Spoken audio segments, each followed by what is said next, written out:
Bonjour, aujourd'hui on va parler du Womir K87. Je vous mettrai en description le lien. Donc c'est un clavier qui est trouvable sur Banggood ou AliExpress, donc un site chinois.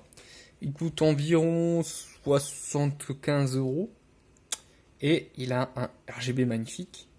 Les touches sont en ABS, en double injection. C'est un clavier au format TKL, donc parfait pour jouer. Même pour le télétravail, j'utilise, il est parfait. Bon, les touches principales stabilisées font un petit peu de bruit, mais ça reste convenable. J'ai pas envie de le démonter et le modder. Idem pour espace. Et ce clavier a un avantage, c'est que les switches sont échangeables à chaud. C'est-à-dire que on peut les remplacer par des autres switches qui sont compatibles en 5 pins. Donc à peu près tous les switches qui sont compatibles avec des keycaps en Cherry MX. Et donc, j'ai pris des switches en Kale Silent Brown, donc qui sont amortis.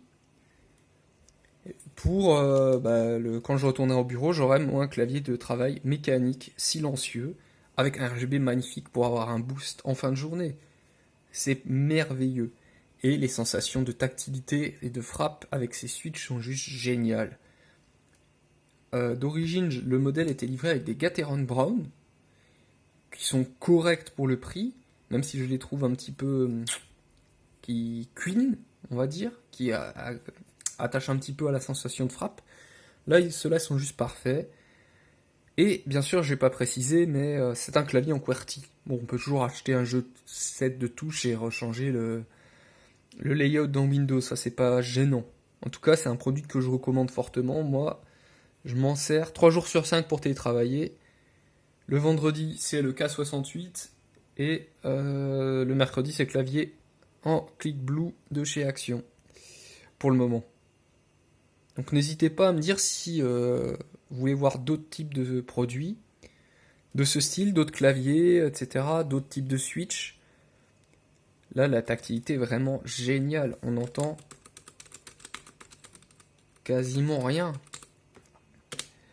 Et le facteur de taille en TKL est juste parfait pour jouer. Il y a la place pour la souris. Le câble est détachable. Donc là, on va voir les effets au démarrage du clavier. Voilà, donc il y a plusieurs effets qui sont réglables avec la touche FN, c'est expliqué dans la notice. Il n'y a pas de logiciel, pas de macro, pas de machin. Il est vraiment simple. Et pour seulement 75 euros, comparé à des claviers Corsair à 150-200 euros, pourquoi s'embêter? Et puis bon, le QWERTY, ça gêne pas plus que ça, on s'y habitue. Et pour développer, tous les caractères spéciaux sont aux beaux endroits et facilement accessibles, donc c'est génial. Voilà, c'est à peu près tout ce que j'avais à dire pour cette vidéo sur ce Womir K87. Donc n'hésitez pas à vous abonner si vous voulez voir d'autres contenus identiques, à me dire ce que vous en avez pensé, à mettre un pouce bleu si vous avez aimé. Sur ce, je vous dis à la prochaine.